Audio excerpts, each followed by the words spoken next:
All right, let's get this underway. It's an absolute sincere pleasure to welcome all of you back for another in the series of transforming marketing and PR lessons from China.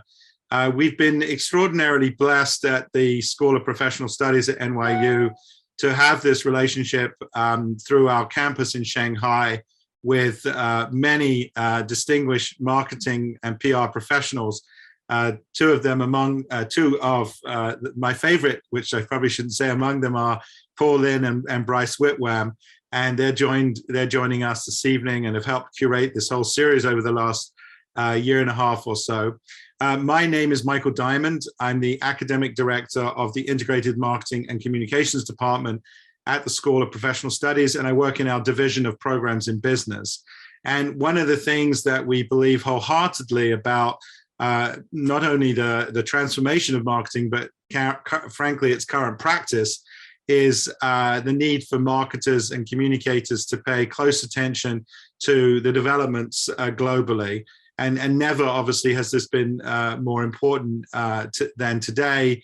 And over the last year or two, with all of the many changes in the world, several of them driven by different sort of activities and profiles and events and issues that the global world is dealing with. And so, one of those issues, which is obviously bigger in some sense, or has predated anything more contemporary to do with digital media or wars in Europe, of course, is this question of the climate and climate change and sustainability, and how that impacts us all. Clearly, not just as marketers and communicators, but as humans operating in a society that we want to see secure and safe and healthy for our children and many generations ahead, is critical. But I think we all believe as marketers as well that marketing and PR have a very unique role to play in helping drive sustainability and pursue those sort of goals. So we're absolutely delighted that this gives us a chance to bring together both our interest in learning more about what's going on in China and our commitment to sustainability and the issues that impact the future of the global planet, the climate. And we've really lucky to have Richard Brubaker join us. He's the managing director of a group called Collective Responsibility, and he also founded an outfit called HandsOn China, and I think he'll probably tell us much more about those initiatives and efforts. And we're pleased to say he's also a prof. He's an adjunct professor of sustainability and social innovation at SMU down in Texas. And so, I won't beggar his story because he is excellent at telling his own story. And I'll remind anyone on the call, if you want to ask a question, please pop those questions into the Q&A. You all should see at the bottom of your screen two little speech bubbles, overlapping bubbles. So if you pop your questions in the Q&A, I will pay attention to them, and at the appropriate points, I'll either bring the questions up or feed them to our moderators, to Bryce and Paul. So many, many thanks for joining us. Without further ado, I'll pass it over to you, Richard. All right, thank you very much. Good morning to those of you in Shanghai, and good evening to those of you in New York. All right, I'm going to get this going. All right, all good? Okay, so thank you very much for inviting me. Really a pleasure to be speaking to all of you. Just as a bit of background, I've been in China now for 20 years. I had graduated from the Thunderbird, the Global School of International Management out in Phoenix, and flew over expecting to be here for 1 month on a tourist visa, and 1 month slowly got extended from one pandemic to another, SARS being the first one, and now COVID-19. It's been an amazing ride, and yes, I've founded a few organizations, 3 charities and 3 agencies, and I've been really enjoyed the process of also staying in front of lectures at the classroom level and kind of sharing the information, sharing the insights that we've been finding here. The last 15 years really focused on sustainability from a macroeconomic and a supply chain standpoint, less so from a polar bear standpoint.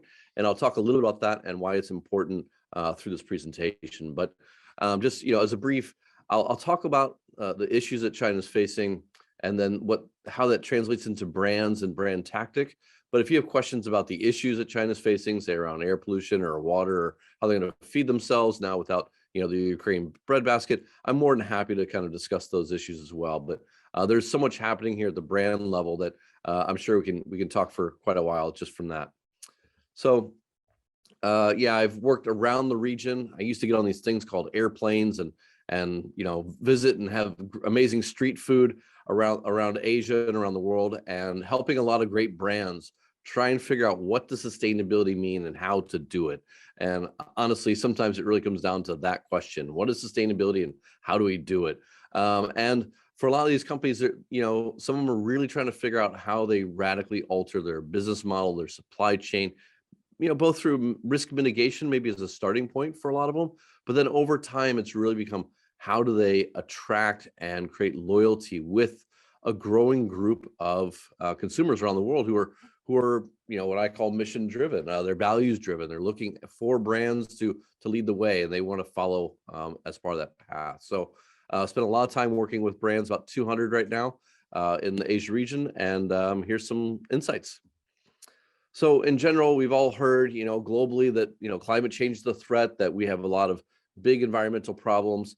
And the nice thing about that is, when you're looking at the Western framework and how we're dealing with it, we're really trying to figure out, what's the accord that we should all sign, and what's the thing that we should all do together, one of the little steps. But in the city of Shanghai, the nice thing is we don't really need to think so big about it, because every day, our day can go from this to this pretty quickly. And in a way, this is much more powerful sometimes than the intangible movements that are being driven around the world. And that's because they're really built on the systems. And what fundamentally sustainability has been about for China has been for all the systems around food, energy, labor, waste, you name it. You have the size, speed, and scale of an economy that went from, 400 billion in the cities to now 800 billion, 400 million in the cities, now 800 million in the cities, and all the systems that had to ramp up for that over the last 25, 30 years. And so as they're doing that, you see system failures like the smoggy day, they used to call it crazy bad smog, kind of every day happening. We've seen food supply issues, we've seen food crises from the safety standpoint, we've seen energy crisis in the last 3 months. There's just a lot happening here that's very real and tangible to the everyday person. And what that means is sustainability is something that's acted on.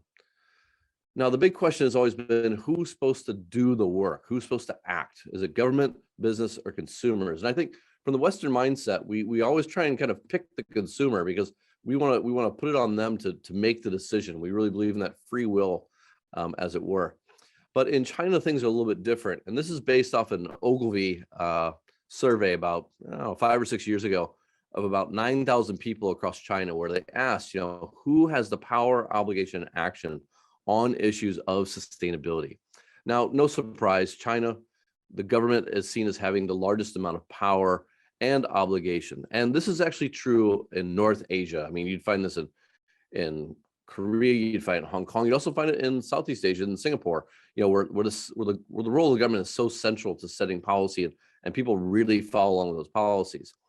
The interesting thing is that they don't really view corporates as having much power, but they view them as having more obligation. And that's in part because as individuals, we see ourselves having some power, but less obligation. How interesting is that sometimes? But where this translates into, what we found interesting is in China, for most of the last 15 years, sustainability was defined around those crisis moments like the smog, where something had to change. It was a catalyst where you couldn't ignore it. It was too big, and we all agreed that we needed to do something. Well, when we needed to do something, when the stakeholders aligned, it was often when the government and individuals aligned against the corporations. And that's why I have the circle there, is to kind of showcase that, the action ultimately, the first layer action is taken by governments and individuals against corporations. And that is still true to this day. In a lot of cases, that's the most powerful way to do it. But there's a lot of things happening right now where the government's got tools and where the consumers have pull, and the corporates are really trying to make that work. So, just speaking from the government side, we saw everything from 50,000 closures of factories in 2017. We saw the waste ban, which went global. China signed its climate change, and it really put out a 2030, 2060 carbon neutrality plan in the middle of the COVID crisis that everyone went, okay, wow, they're getting serious about this.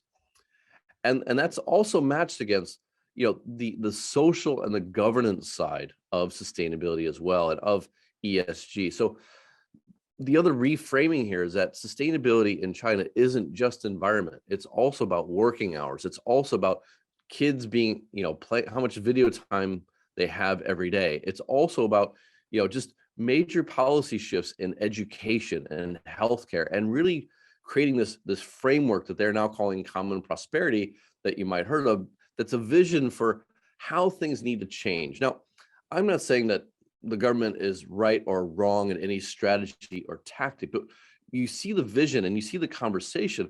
They're actually very similar to the conversation that we're having in the West about, the role of technology, the wealth gap, access to great quality education at affordable pricing, affordable healthcare.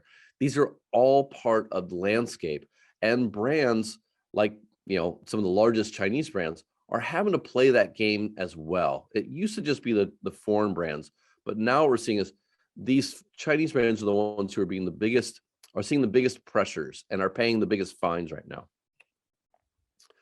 Now, from the Western standpoint, all of these brands, I think you probably heard maybe about the Adidas issue and H&M issue that just popped off last year, where you had the Xinjiang cotton, and Adidas lost something like 40% or 30% of their sales in a quarter. H&M lost, I think, 60% in that month. But a lot of firms have gotten in trouble for things that are egregious, but also even for things that are seen as like an oversight, where Apple had a warranty issue. They only offered a 1-year warranty in China, whereas a 2-year outside of China, and there's significant pushback about 5 or 6 years ago. D&G got in trouble for making the wrong advertisement and having a little bit poking fun with chopsticks, and it just didn't go well. And they've still, after 2 or 3 years, struggled to regain themselves. And so the issues around sustainability are becoming things where you have consumer boycotts, not in my backyard, and government actions like physically pushing you out of your market and saying like your brand needs to adjust quickly. You're seeing the economic viability being lost. And this is true when it comes to the price of energy, the price of water, and coming up carbon credits, where brands are being forced to really either build factories in places where resources exist, or being forced to move out of places where it doesn't exist. And a great case would be, you have in the north of China right now, a lot of these provinces don't have a carbon budget, even for the best in class factories. And they're being told either you can't come in or you have to move. The cost of labor has risen significantly, and that has also undermined the economic viability of firms that have been very productive here. And then access to resources could be limited. Ukraine is going to be a great example. We are going to see shortages of all kinds of metals, minerals, agricultural inputs. And if you haven't been paying attention to the last 10 to 15 years of conflict that's been happening around these basic resources and planning around them, then your brand is at risk of being unable to deliver product to the market, be it toilet paper or just basic food items to this market. I'm going to throw out Starbucks really quickly as a brand that has tactically done things very well, because over time, many brands, if they have any challenge at all, they fold pretty quickly, or they pay for it very quickly. But Starbucks has done a great job to address not just the environmental, but also the social challenges that China's facing. I mean, they do the standard beach cleanup. They've switched their plastic cups into different, into more recyclable cups. They work with the elderly here on a local basis. They provide insurance for all their baristas to solve the elderly crisis, to offer insurance to their parents. But they're also working with local farmers to elevate the quality of coffee here locally. And then the bottom right corner, every Earth Day, they do kind of like this free giveaway. You bring in any container, they'll fill it full of coffee, and you've got a 5-liter water jug being filled up with a latte. And this is played really well because, in every store here, they have a community board. And in that community board, they're building, social credit with their customers and with their communities. And so what that means is when they have, pressure from, say, the China state television or from consumers or whatever. They have a lot of resilience. And in the case of this one, CCTV, which is a state television here, was really hammering them back in 2013 on pricing. And actually what ended up happening is it set off this social media campaign where everyone went to go have more Starbucks coffee, because they really viewed the test of this brand as frivolous. And it was just, we're going to support a brand that supports us. And there's really that potential for that to happen. Now, in the meantime, there's been several crises where Starbucks has been tested, and pretty much every time they've been able to come back. Recently, they had a food-related one, and that's the one that's kind of dinged them the hardest. But over time, they're gonna come back pretty quickly as compared to some other brands. So just generally, broad stroke, there's some good positions and some bad positions. And in China, what I find is you have time available, you're right, you know your stakeholders, your stakeholders are flexible in their demands, and they're also clear in what their needs are. And for a brand to be in this position, they have to strategically look at what the issue is that they have an alignment to, that they need to solve in advance. So are they dealing with a consumer rights issue? Are they, feeding into the fact that animal rights in China is a growing trend, so you better stop testing your cosmetics? Like, looking at these things, it's thinking like from the consumer standpoint, from the government standpoint, what is the trend going forward, 5 years, 10 years, and then where can they be best placed? Because when you do that and you're taking those steps and you're transparently communicating that, the market looks favorably upon that. And I think that's hard for a lot of brands who are used to playing defense and worrying about being open about challenges. But the nice thing is you can offer, you can take, feedback, and you can say, like, look, we're right about these things. We're not sure about what to do here. And so you're creating flexibility. You're learning about your stakeholders. They're becoming more flexible. You're understanding which of the challenges or which of the issues are of importance to them. And so you're able to address those. But what we find in China is, like, a lot of brands don't even work out what sustainability means until they're in the middle of a crisis. And at that point, no matter what they do, they're wrong. And at that point, the sad thing is for a lot of us, they don't even know who their stakeholders are. They thought it was that one consumer that was buying that one product for so long. But why is this government agency? Who's this NGO? Why is this KOL, this influencer, slamming me and dragging me across social media? And how do I engage? Because their demands are so rigid. They want action today. But we've seen cases, particularly on, say, food safety. You don't even know where the problem is in your supply chain. You don't even know if the food or the input has a problem, because you got to do testing. But it doesn't matter. You're on social media, and you have to address that need right away without even knowing what that need is. And this is where a lot of brands really get into trouble. So if we're going to flip that and stay good, there's 3 core sustainable segments that I have found over the last 5 to 10 years have really started to develop. And we're seeing a couple more in terms of splintering here. But at the core basis, young families in China have proven to be the most interested in learning more about sustainable products. And that's in many ways because they view air pollution, water pollution, food safety as a direct threat to their children and to themselves. And they will, even with moderate disposable income, basically create budget sacrifices for the adults to save the children. And what that means is, if they're doing a lot of research, they're really looking at certifications, they're looking at labels, and they're willing to spend 200%, 300% more to make that purchase.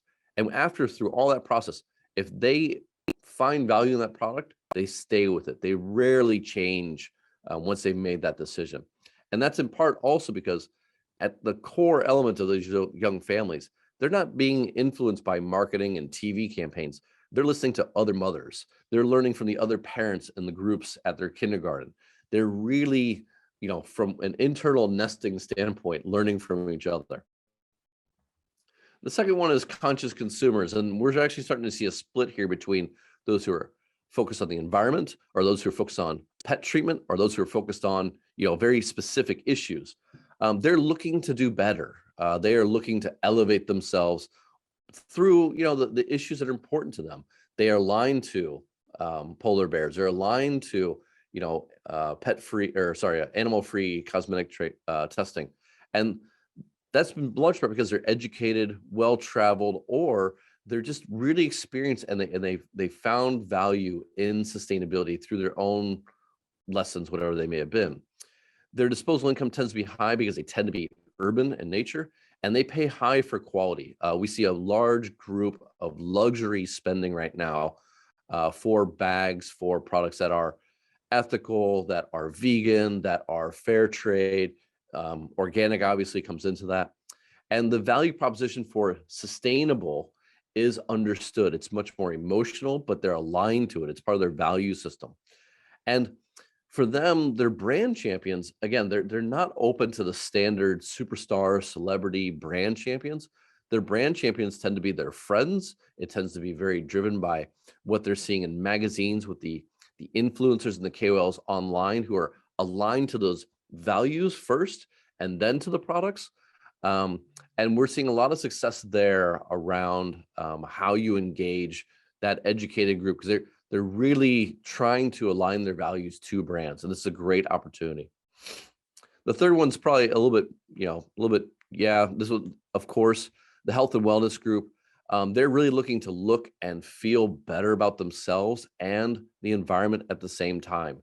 And what we find is a kind of mix conscious consumers and young families together. They see a lot of things as threats, but they also see the alignment of values to certain brands. They're environmentally aware, and again, they have high disposable income as well. They pay a premium for quality and healthy. So we're seeing a lot of movement here in the food space around vegan products, around organic products, and the value proposition for sustainable isn't necessarily so directly linked only to the environment. It's much more about health and the environment. And so they're really looking for all kinds of ways to express that. And that could be travel, that could be yoga studios, it could be anything. There's a lot of products falling into this, a lot of brands trying to find that market. Just throwing up a few technical slides here. We did a survey last summer of about 750 consumers in Shanghai. We focus only really oftentimes on Shanghai because we view that as the market to understand the best. And it's too difficult to try and understand everything in China without doing 1,000 surveys in 50 different cities. We picked a large group of students and also a large group of young professionals and a large group of families trying to figure out what does sustainability mean. And what you see here is, health and well-being is number one. Food safety is number two. Education is number three. And then climate change and women's rights kind of fall in line. And if you're going to developing nations or nations that are going up that curve of economic development, you will find very similar patterns. Their economies, their societies, their cities, their communities, they're being stressed in ways that aren't the same as a typical Western consumer who's worried about climate change. It really is very direct. And I think that the issues that I mentioned before, that's where we're starting to see this really show through. But what's interesting is animal welfare is coming up. And in the urban environments of Asia, just like most parts of the US and Europe, pet ownership has just skyrocketed. And what we're seeing is, for a country that used to look at animals, a lot more as food, they're now looking a lot more at, animal treatment, a lot more veganism, a lot more vegetarianism, all showing through this transition because of pet ownership. And we've been actually able to show that pretty directly through some of our surveys, that if you're a pet owner, you're much more likely to be vegan, be vegetarian, look for sustainable products, and be worried about the environment than someone who doesn't own a pet, because they're almost like children to many of these individuals.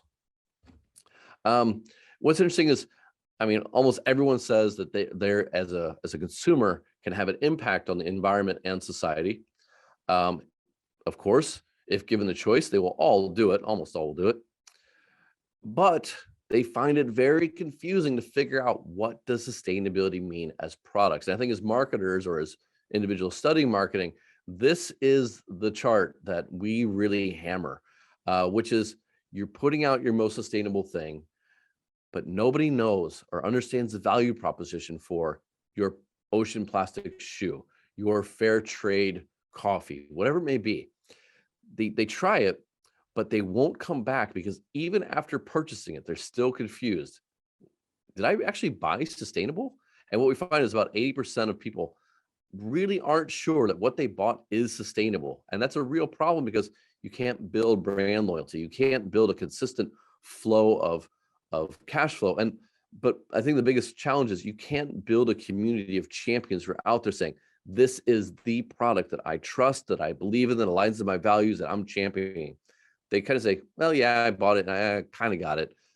It's not exactly what you need when a lot of sustainability is driven by very small communities of people talking to each other versus being externally marketed to. And here's some basic obstacles. Hard to distinguish from regular products, limited choices. These are broken down by age range. Light green at the bottom is 18 to 24. The top bar is above 55.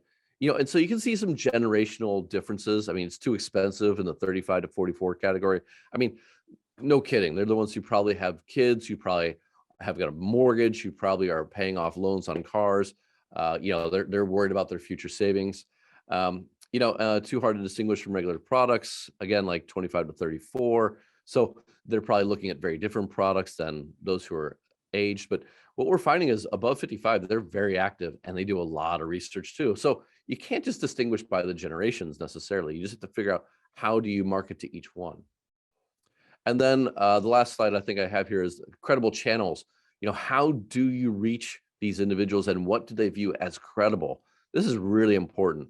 WeChat groups I have found to be just amazingly popular and amazingly, like, if you can find the right group, you can get great traction.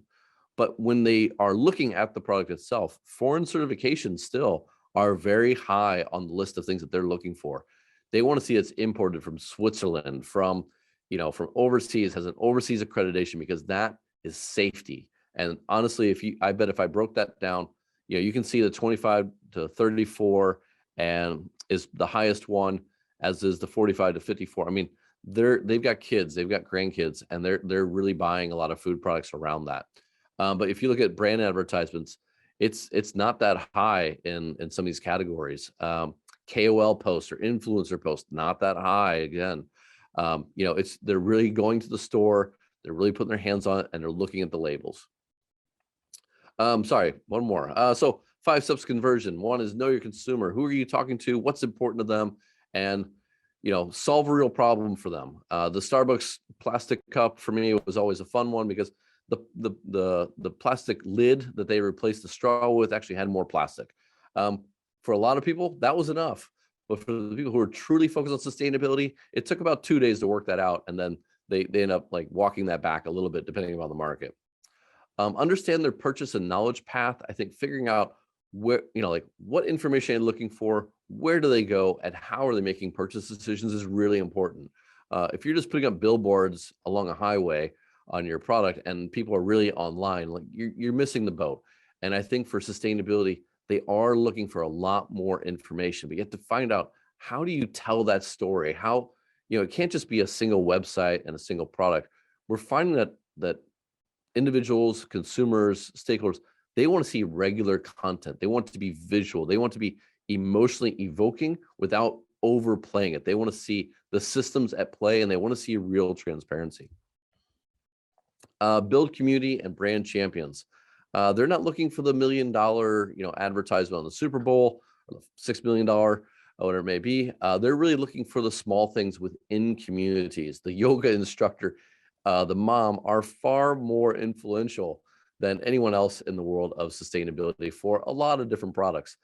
Grandma is very influential when it comes to food for grandchildren. So, don't overlook the real people, the real consumers as champions.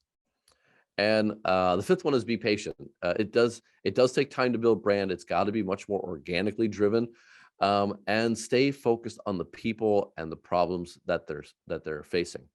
The 6th and final one is, if you're going to create a campaign around being sustainable, and you're going to engage people, don't lie to them about where it ends up. And I'm not saying that Uniqlo, which is the box on the left, lied to anybody, but I did go to this factory on the right where one brand had said they were doing the sustainable thing. And if you look at this picture, that's not what consumers would be very pleased to see, than recycled clothing going towards. So you have to make sure that if you're going to do it in today's world, that you're doing it the right way, because it does not take much for someone to peel back the layer of the onion and find something really nasty and blow up the whole process that you just invested potentially millions into. And that's really important when you're addressing these real issues, because at the end of the day, I think we all have an issue, or we're all looking at the world and going, God, we need to do something. Well, if the brand that you have aligned to lied to you or shifted in a way around technical jargon like ocean plastic versus ocean bound plastic, you're going to find that you're going to get burned and end up in a crisis over that at some point. And it may not be today, but it may be much bigger in 3 years. So with that, I'm happy to take any questions. I think I left quite a bit of time for questions about China or sustainability tactics or the issues that are being faced. But again, like I really think like this is a great time to be in this space. There's so much happening. And even though the world's kind of going crazy, that's actually driving Gen X, Gen Z, and everyone below it to look at brands very differently. If there's one thing that's going to change, is that the people at the top don't represent those generations. They're not very good at listening to them sometimes. And so what we're starting to see is real leadership breaking out by those who are able to overcome that, or are being led by Gen X, Gen Z, and beyond. And so that's why you're seeing a lot of big brands lose to a lot of small dynamic brands. So it's an exciting time. I look forward to your questions. Fantastic, Richard. Really, really thorough, smart, and a great presentation. Will help you. You can probably take your slides down and that give us a chance to see each other. I'm going to actually be cheeky, Bryce, and ask a question to kick us off. I'm curious, Richard. A lot of what you said, I think, resonates with us. You know, sitting in New York and things we hear about brands operating in the West. From your experience and your conversations, you know, with perhaps Western brands moving into China, etc., are there some elements that you think are truly unique about this experience or advice for China, or perhaps are foregrounded in ways that other countries, you know, deal with those issues differently, or are coming soon, or anything? You know, what could you point to one or two things you think are, you know, perhaps really stand out as unique? I think just the tangibility of sustainability, like as a topic, and the average Chinese citizen and consumer is not going to be trying to be too academic about it. They're not going to try and solve the world's problems. And I think that too many brands come in with that approach. They just say, we're sustainable, or they have a basic sustainability website that's focused only on carbon.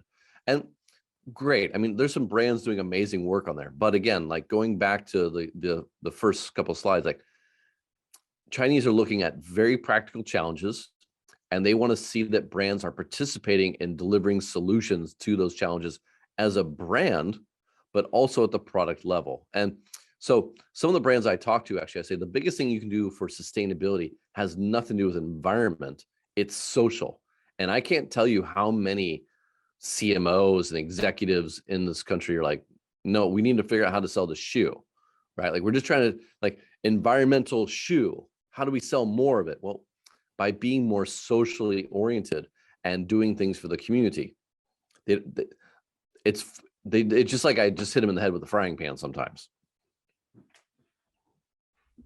Great. So Bryce, you lead us off, and I'll pick up some questions from Q&A as you get going as well. Okay, great. I strongly encourage everyone to ask Richard any question at all in the bubbles, as Michael mentioned. Richard, I know that you're doing a lot of work with luxury brands, and specifically in the realm of sustainability. It's kind of surprising that this would be an issue, would be something that luxury brands would pick up, but obviously they seem to be doing in full force. What are you seeing in terms of what the message is for luxury brands? And can you give an example of a brand that you've seen in particular in China that's doing it right?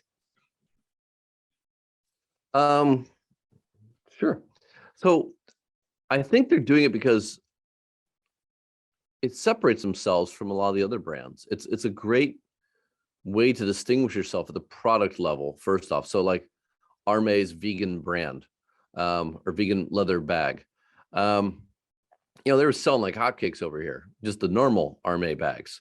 But you had that vegan label to it. Oh my God. You know, it's a collectible now. And so I think it's a way to distinguish within your group of friends that you have bought the highest premium, highest quality product. It's a differentiator. And I think the Kering group overall has done an amazing job with that. So Kering is one of the big fashion houses. They have God, I mean, I don't even remember all the brands of Gucci, Massimo, Balenciaga, like you know, and they've put a ton of money at the product level into sustainability. But what I have come to understand them and you know, learn more about them is actually from the back end. They've invested in more than 150 companies around the world, small to medium-sized enterprises, whose mission is sustainability on water, on leather, on the social issues. And they bring those groups into their ecosystem, and they're building community around that. And it's really well done. And in China, they are listed as one of the more sustainable companies for sure. I work with a luxury car brand right now, and there's two areas that they look at this. One is obviously the car itself and selling more electric cars, which they don't need to. I mean, it's one of the top end sports cars. So they've been doing very well there, and it's a very popular car. But what they're doing on the back end that we manage is we have a fund for them every year for their dealers to address local issues. And so we manage a process of about 100 dealerships around the country, and taking those applications, scorecarding them, making sure, doing all the due diligence on the programs and the partners. And over the last 5 years, we funded something like 60 different projects around China. Well, nobody's doing stuff like this. Everyone's just saying, I'm going to write one check to one organization that's led by the CEO, and that's what we do as a brand.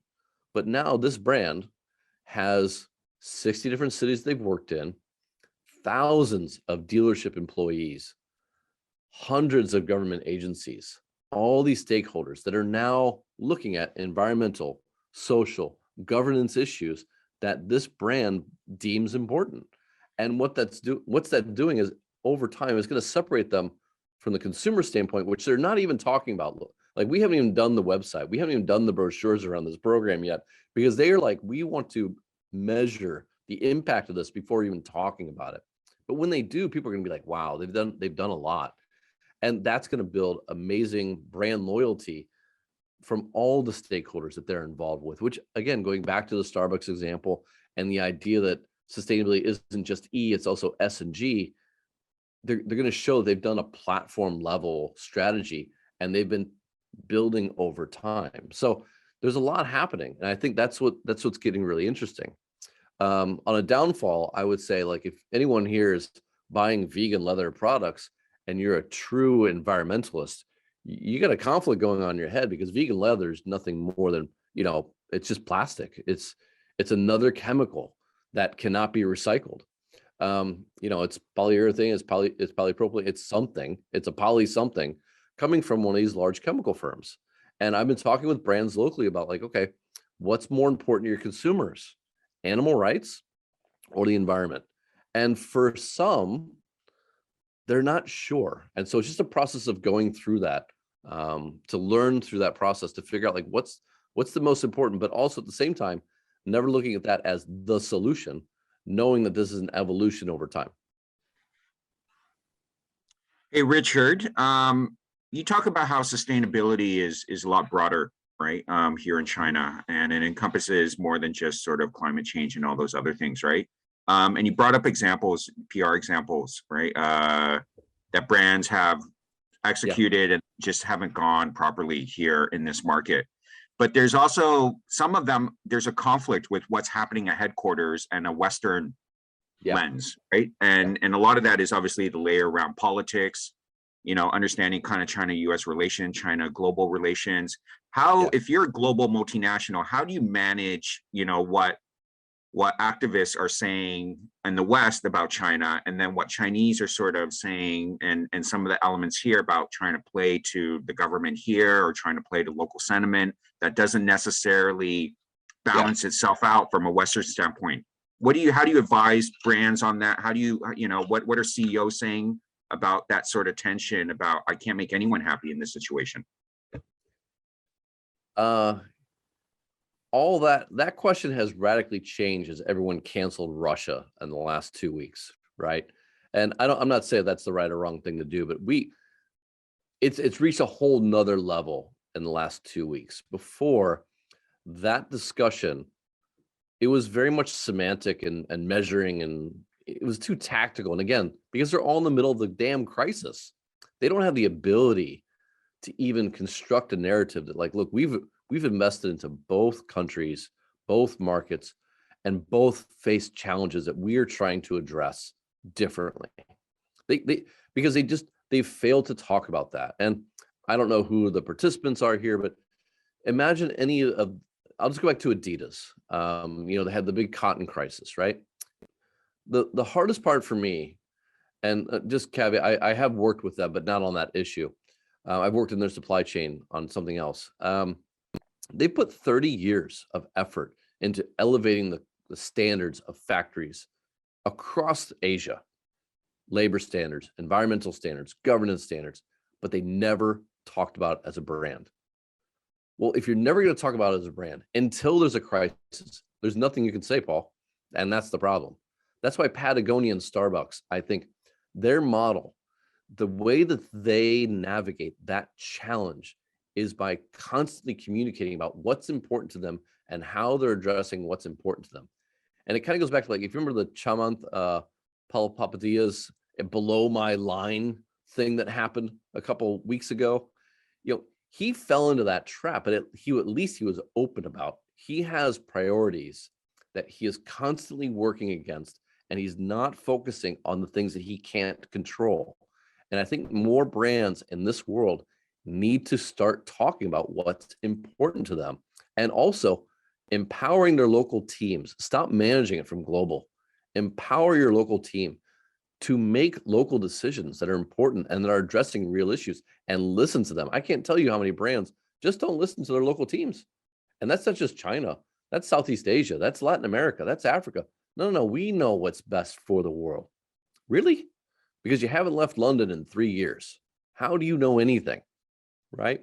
And I think now is a great time for that. Now, China is unique only in that because it became the profit center for so many brands that it had the power to push back or the power to spend their own money if they wanted to. But because they hadn't been empowered to, honestly, they were just waiting for global to pay and move on. And I think that as brands, you have to break out of that mindset. You have to set up a structure where your global team at the center is a repository of information, not the lecture at the front of the classroom. And where at the regional or country level, you have people who are experts in this space. And I can't tell you, like, a sustainability manager has always been cute and cuddly. No, they're business. They're supply chain, they're economics, they're consumer. And if you're not spending $1 million a year in major markets on just understanding what sustainability means, you're potentially losing tens of millions of dollars from there. That's great. It's a great response, Richard. So prevalent. Question in the Q&A session, and I encourage everyone, if you have a question for Richard, please ask. The question is about how to create a strategy or marketing strategy that both fits the China government's regulations, but also satisfies the Chinese consumers. What is the way that you can basically be able to satisfy both parties? Because I think a lot of Western brands feel that it's enormously challenging because they might see the Chinese government as being very unpredictable. They're worried about influencers or celebrities that suddenly are popular and then suddenly disappear off the map. How do you balance the two? How do you create that success and at the same time be able to make sure that you're in good hands, good relationship with the people in Beijing? I got a similar question yesterday, and I guess the way that I'll answer it is this. If you're trying to solve the government's demands today, you're losing already.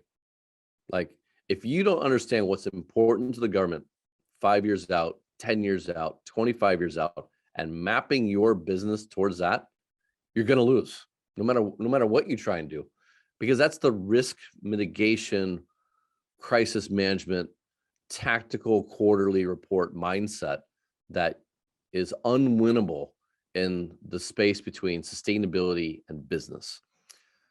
What you need to do, I think, as a starting point, if you're really not sure what to do on regulatory, is do a regulatory review of what are the current.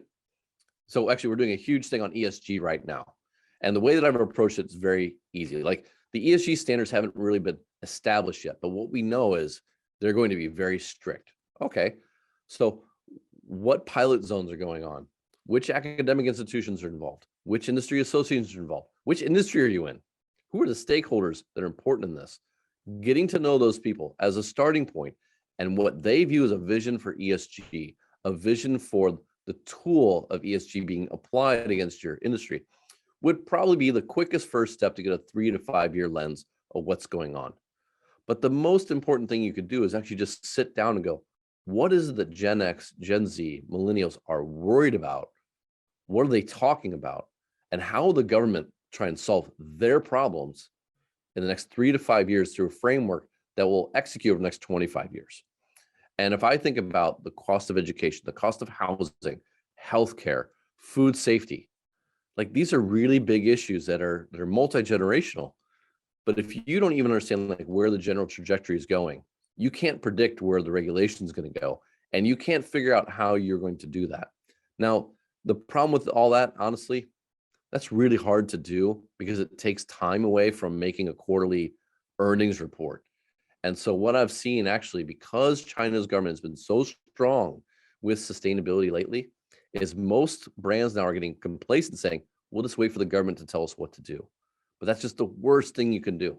The government's strategy should be your basic standard. And then on top of that, the consumers need to add to that layer. So then after you figure out what your regulations are and what your regulatory approach is going to be, go figure out what's important to your consumers and to the communities around them.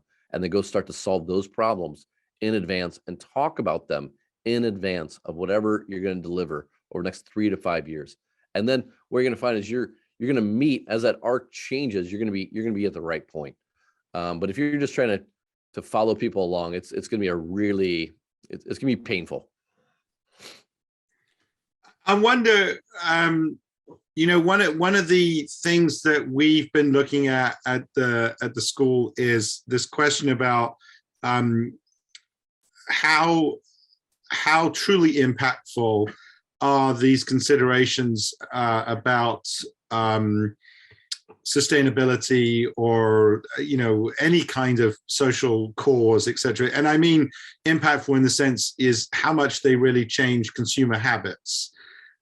So I think, and I maybe speak personally, what I'm sort of convinced of, it at least in the US, it does seem to impact employees and where they choose to work, at least in a market which is pretty, job seeker friendly right now, so maybe if the labor market gets tighter, but, you clearly see that, employees are asking these questions about, do I want to work for this company? Does it represent my values? I mean, in advertising and PR, we had these famous cases recently. I work for a company, I don't want to represent oil companies, or I don't want to represent, and young people are saying that in jobs that they hold, So that I think seems to me very clear. What is less clear, and I always ask this question, and I ask it slightly naively because I'm sure you'll tell me there's good data, but is less clear is that people literally will say, I won't buy those jeans that were made, in a sweatshop in Bangladesh, even though they look nicer and are cheaper, etc. I'll buy them, the other ones. And, I'm just wondering, so I'm not talking about purchase intent, like what people say they might do, because there's a lot of virtue signaling in that. But, do you have some evidence, of watching brands that have grown, really taken market share and profitability built on more of a sustainable positioning? So I'll address the first one.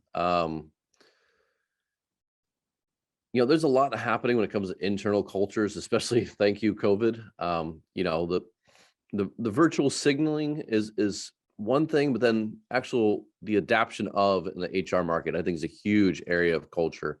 And again, I would say that brands that do it the best are the ones who look at sustainability holistically. It's values for them, it's mission, and it really is driven. Now, if you're selling, I don't know, Coke, or you're selling shoes, or you're selling like common products, obviously, I think every brand's going to find its own path. But it's very clear that Gen X, Gen Z, and everyone below has very different values and where they want to spend their time. And COVID just exacerbated that.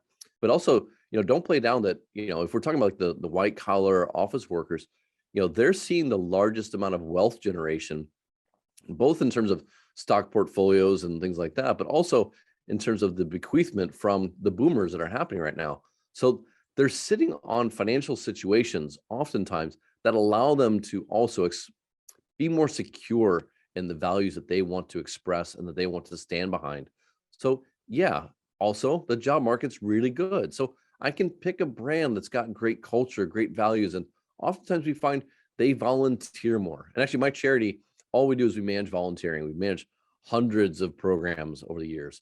And you can measure 1 day out, 6 months out, 2 years out, the brand that does volunteering in the office, one of the cheapest ways to get back to the community is one of the most effective ways to develop, talent, loyalty, and talent productivity, and really address those issues.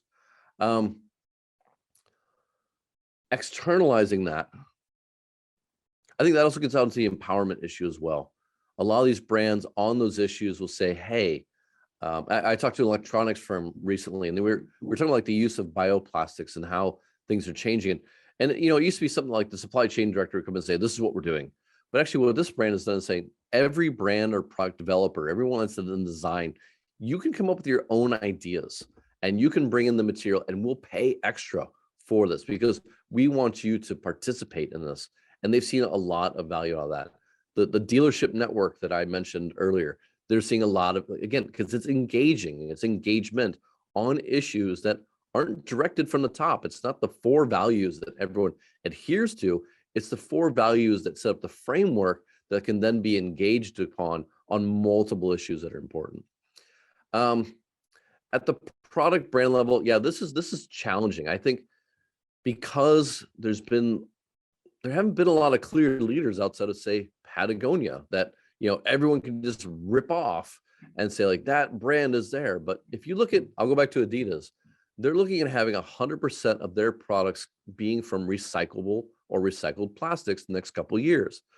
That is a systemic shift that basically, if you believe carbon footprinting and you believe LCAs, will tell you that they are making all their consumers better just by simply supporting them. No matter, it's not a hero product anymore. It's all their products. And that's an amazing way to engage everybody. Now, will they win against Nike? Hey, we'll find out. But I'm pretty sure that if they are starting to take market share away from Nike, Nike's going to be like, hey, we're going to go to those suppliers and do the exact same thing very quickly. So again, you're just going to be constantly elevating that. But I think at the end of the day, what separates the brands that do it well versus that don't, they communicate the process. It's not just about is the product better? They're really building a story around the process, the brand values, and the community. It's a much wider thing, and you can't just do it through a single campaign. It's built over time. That's a fantastic answer. I'm conscious that we're beginning to run out of time. So, Paul, I think there was a question in the Q&A if you want to pick it up. Yeah. And then I might love to stay on and chat, but I think we'll formally try and finish at 8. And it sounds like we're ending our day, you're beginning yours. But a mark of a really wonderful presentation, Richard, is I got completely lost in the time. I didn't realize where we were. So Paul, probably a last question, then I'll do some wrap up. What I would encourage all of the attendees, and I see actually even some of my colleagues in the faculty who have joined us, and I'm sure we'll have great questions. I know them well to be good question askers. So, if there are follow-ups you want to get to us, we can get some questions back to Richard as well after the presentation. So over to you. Yeah, no worries. China's historically, to it's hard to get China on board for long-term strategy, Richard, right? A lot of it is short-term gains, a lot of it is quarter by quarter growth. You know, when it comes to sustainability, it's really a long-term commitment, right? You got to invest, you got to put the foundation down. How do you sort of mitigate that? You know, what's sort of the angle you need to have to convince local teams here to allocate resources for something of that nature? Well, I think first off, you need to just be honest about it. It doesn't take much. You know, like we're not talking about 20% part of the budget. We're talking about, you know, $100,000, $1 million just to do the damn research and to figure out what the strategy should be. And I think honestly, right now, I mean, it's just, be it politics or whatever, like people aren't looking at China long term. Well, if you're not, you're going to lose anyway, right? So why not pick issues that are important to the Chinese market and try and build around it? And I think, you know, if there's a way of getting around that, one is you can empower your local team to do that work and just give them the writ to do it. Second, honestly, and I'm sorry for anyone that's on call that's from this space, stop outsourcing to your PR firms your sustainability strategy. They don't know anything. You know, like they're giving you basic panels that means nothing. They're not specialists. So go find a specialist in sustainability as an agency. And okay, yeah, I'm one of them, but there's a number of them that are here that are really good at this and just bring this for very short scoped work. Don't look to employ us forever on these projects. And then really address local needs, find local traction. If it's in the supply chain, it's in the supply chain. If it's in the consumer, it's in the consumer. But wherever you find gains, communicate it and celebrate the people who did that work. And it will build over time. Again, a brand like Adidas or Coke or Unilever, there's no excuse not to spend this money when you're already spending $1 billion in advertising a year in a market. Spend $1 million, spend $5 million. There's no excuse not to do it. And if you don't and you lose later, there's no excuse. Like it really was your own challenge that you couldn't overcome. Oh, I see more questions coming up. I'll just say, like, if you Google my name and email me, I'll be happy to address these questions. Yeah, I was going to ask how best for folks to get in touch with you. I think, you know, and if you look at collective responsibility, Google that. Richard has a nice set of links to all of his social media and other sites. And I know for one, Richard, if the study you conducted if you're willing to share it more fully, we'd love to, you know, get that around to people with the slides so we can follow up with you afterwards. So look, a couple of things to close. First of all, obviously, to thank you profoundly, Richard. I learned a ton. I was typing away, typing notes, and actually had some tweetable quotes here. So I've probably got to get onto social media a little later and figure all of that out.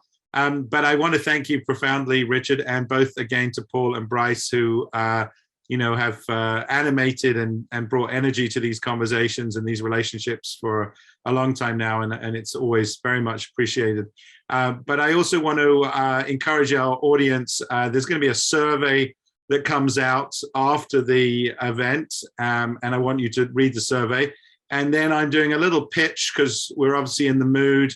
I was taught early on by a marketer the best time to sell someone a toaster is when they just bought a toaster. So the best time to sell you another event is when you're just finishing up one. So tomorrow, the students have organized this extraordinary global summit that they do each year. And they have an amazing lineup of speakers, including the former CMO of TikTok and Dean Aragon, who's the CEO of Shell Brands. So that will be interesting to ask him some questions. You know, we have folks from Verizon, the Kristen McHugh, talking about authenticity and her journey, Spotify, etc. So, you know, some really wonderful brands, wonderful speakers, student organized, and the theme is Return to Authenticity. If you Google IMA Global Summit, and register, it's entirely free, and things will be recorded, and they'll let you know about that as well. So just to keep the dialogue going, I'm going to go get to bed and then get up early to start that one tomorrow morning. So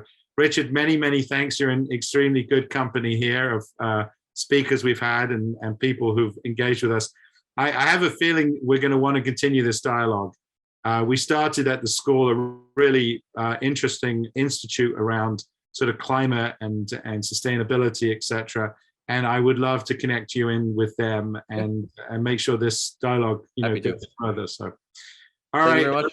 Without further ado, bye from me, and thank you for joining us. Thanks, everyone. Have a good day.